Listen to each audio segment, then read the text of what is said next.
Assalamualaikum warahmatullahi wabarakatuh.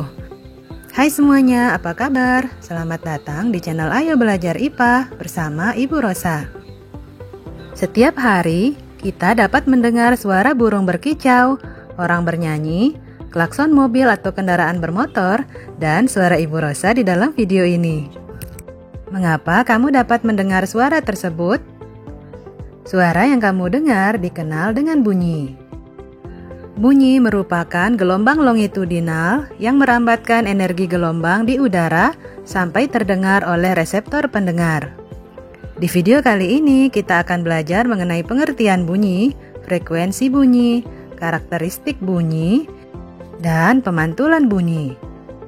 Jadi, ayo kita belajar IPA bersama.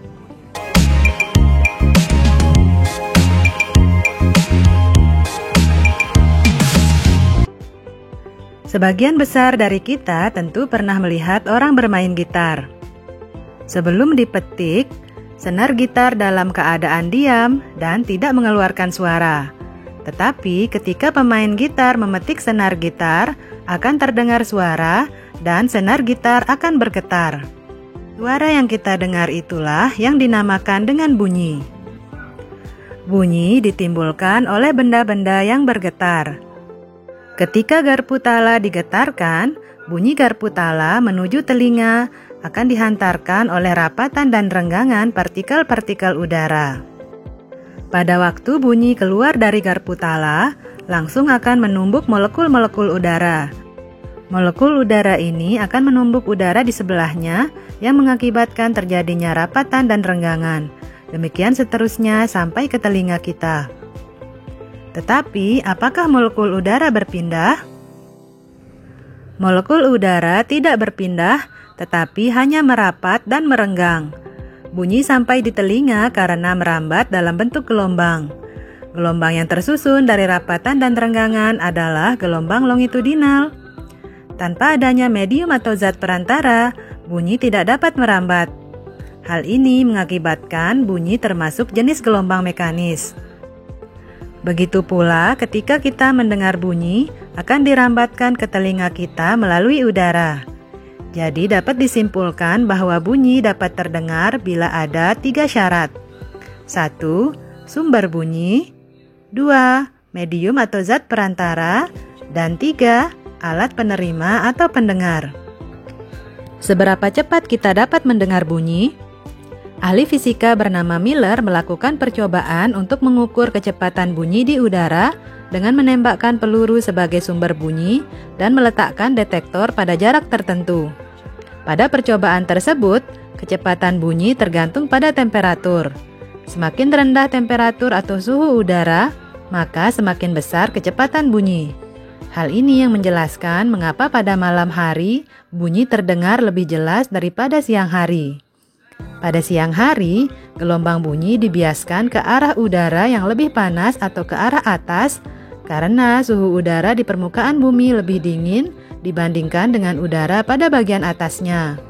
Berlawanan pada malam hari, gelombang bunyi dipantulkan ke arah yang lebih rendah karena suhu permukaan bumi lebih hangat dibandingkan dengan udara pada bagian atasnya.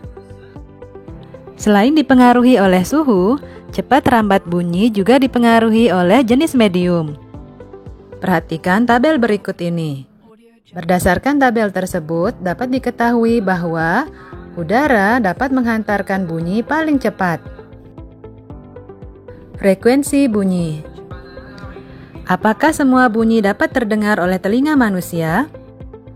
Ketika kamu menggetarkan penggaris di meja dengan getaran kurang dari 20 getaran per detik, kamu tidak dapat mendengar bunyi. Kamu baru dapat mendengarkan bunyi ketika penggaris menghasilkan 20 getaran per detik atau lebih. Berdasarkan frekuensinya, bunyi dibagi menjadi 3, yaitu infrasonik, audiosonik, dan ultrasonik. Bunyi infrasonik memiliki frekuensi kurang dari 20 Hz. Bunyi infrasonik hanya mampu didengar oleh hewan-hewan tertentu seperti jangkrik dan anjing. Bunyi yang memiliki frekuensi 20-20.000 Hz disebut audiosonik. Manusia dapat mendengar bunyi hanya pada kisaran ini. Bunyi dengan frekuensi di atas 20.000 Hz disebut ultrasonik.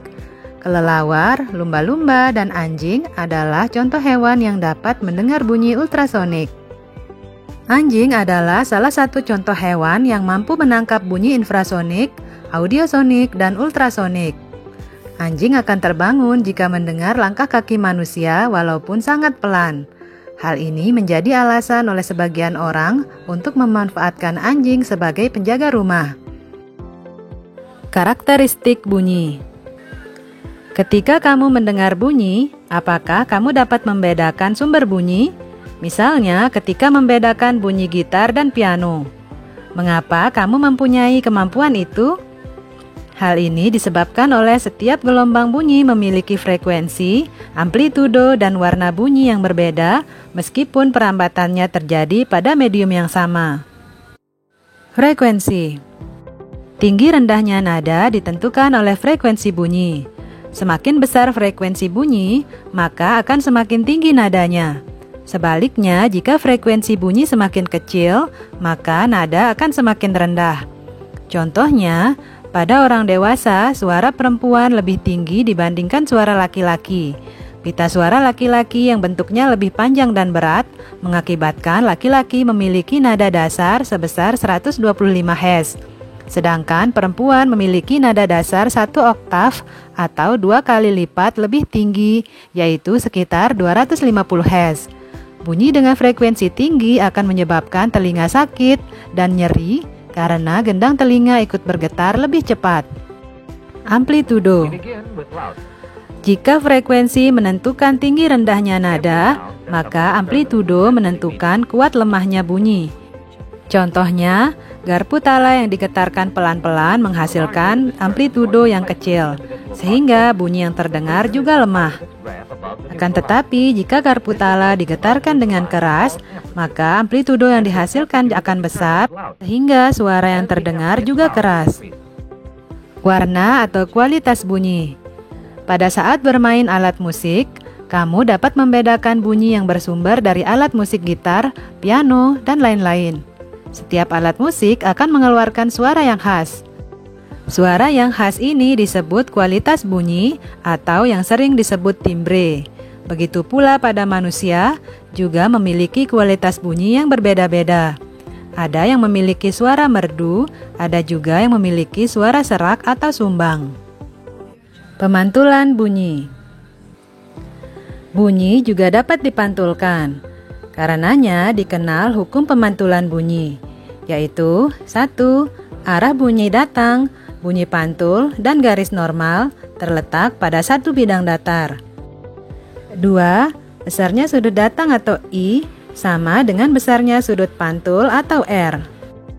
Bunyi pantul yang memperkuat bunyi asli. Apabila kita berbicara di dalam ruangan kecil, suara yang terdengar akan lebih keras dibandingkan dengan berbicara di ruang terbuka, misalnya di lapangan. Hal ini disebabkan jarak sumber bunyi dan dinding pemantul berdekatan, sehingga selang waktu antara bunyi asli dan bunyi pantul sangat kecil. Antara bunyi asli dan bunyi pantul akan terdengar hampir bersamaan, sehingga bunyi asli terdengar lebih keras. Gaung atau kerdam. Jika kamu mengucapkan suatu kata dalam ruang gedung yang luas, kamu akan mendengar kata tersebut kurang jelas.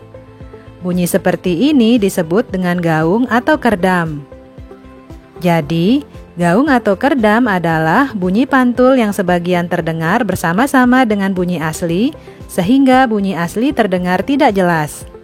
Bagaimana cara menghindari terjadinya gaung? Agar dapat menghindari terjadinya gaung, pada dinding ruangan yang besar harus dilengkapi peredam suara. Peredam suara terbuat dari bahan karet busa, karton tebal, karpet, dan bahan-bahan lain yang bersifat lunak. Biasanya bahan-bahan tersebut sering kita jumpai di gedung bioskop, studio TV atau radio, aula, dan studio rekaman. Gema. Apabila kamu berteriak di lereng gunung atau lapangan terbuka, maka kamu akan mendengar bunyi pantul yang persis sama seperti bunyi asli dan akan terdengar setelah bunyi asli. Hal ini terjadi karena bunyi yang datang ke dinding tebing dan bunyi yang dipantulkan memerlukan waktu untuk merambat. Jadi, gema adalah bunyi pantul yang terdengar sesudah bunyi asli. Sekian dulu video pembelajaran kali ini. Semoga informasi dalam video ini bermanfaat. Selamat beraktivitas dan tetap patuhi protokol kesehatan. Sampai jumpa lagi. Wassalamualaikum warahmatullahi wabarakatuh.